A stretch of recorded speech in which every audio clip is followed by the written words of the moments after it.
It was early Saturday morning when I heard the pounding on my front gate, a kind of impatient, entitled knock that told me exactly who it was before I even looked. Karen, the self-proclaimed queen of our HOA, was back again. I'd already had 3 run-ins with her that month alone. Once over my non-compliant mailbox, another about my unapproved fence color, and the last because my dog barked when her poodle wandered onto my property. This time, though, she seemed more determined than ever. I stepped out onto the porch, coffee in hand, and watched as she marched up the path in her usual uniform. Oversized sunglasses, clipboard clutched tight, and that permanent scowl that could sour milk. "Good morning, Karen," I said, though I didn't mean it. "What brings you here this fine day?" She sniffed and said, "You're in violation of HOA Regulation 4C, failure to allow community inspection." I blinked at her. "Inspection? This is a private ranch, not one of your little HOA lots." She crossed her arms.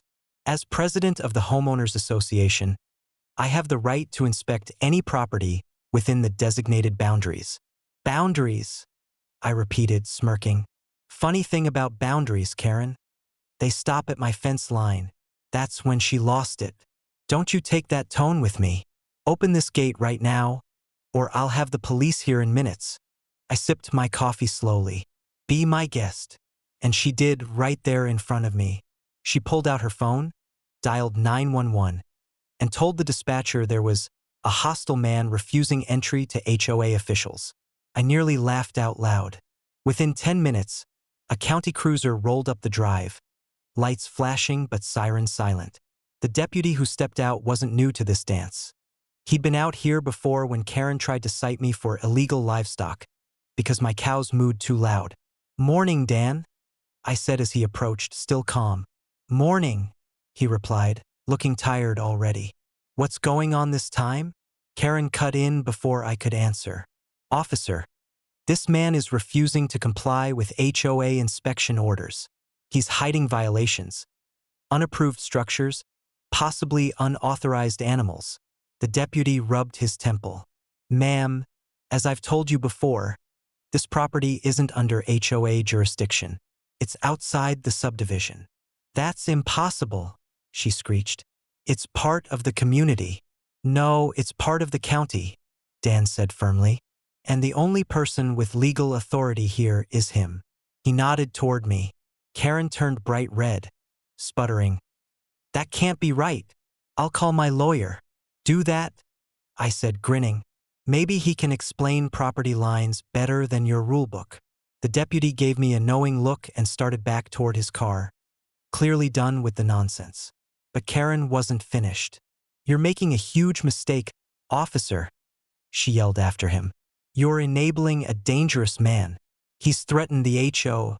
Dan stopped in his tracks, turned slowly, and said, "Ma'am, if you keep making false reports, we're going to start considering that harassment." That shut her up for about 5 seconds before she stomped over to my gate and started shaking it. "You think you can hide behind your fence?" she spat. "This isn't over." I raised an eyebrow. "Actually, it is," I said, walking over and closing the gate latch with a satisfying click. "You see, Karen, this isn't just a fence. It's a property line, and you just crossed it." She glared at me like she wanted to burn my barn down with her mind. But before she could spew another word, the deputy leaned out his window and said, half laughing, "Ma'am, I'd suggest heading home before you get charged with trespassing." Her jaw dropped. "Trespassing? Me?" He nodded. "Yes, ma'am. You're on private land. That sign's pretty clear." She finally turned on her heel and stormed off, muttering about lawsuits and corrupt officers. As the patrol car rolled away, Dan called out, "You sure know how to pick your neighbors." I grinned. "I didn't pick her. She just grew here like a weed." He laughed and waved goodbye, leaving me to enjoy the silence she'd left behind. But the peace didn't last long. Later that afternoon, my phone buzzed with a voicemail from the local minister, Pastor James, who ran the little church down by the highway. His tone was amused. "Hey, just a heads up," he said between chuckles. "Karen came by demanding I speak to the county about your attitude. I told her maybe she should pray on it instead." I couldn't help but laugh. The next morning, I saw her car parked outside the church, but she didn't come inside. Guess she didn't like the sermon. A few days later, the whole story spread around town. The HOA president who called the cops because someone refused inspection. People were laughing about it at the diner, at the feed store, even at the post office. Karen went quiet for a while after that, probably too embarrassed to show her face. Eventually, she resigned as HOA president for personal reasons, though everyone knew it was really because no one could take her seriously anymore. From then on, life was quiet again. My fence stood tall, my ranch stayed peaceful, and every time I saw that deputy drive by, he'd give me a little wave, grinning.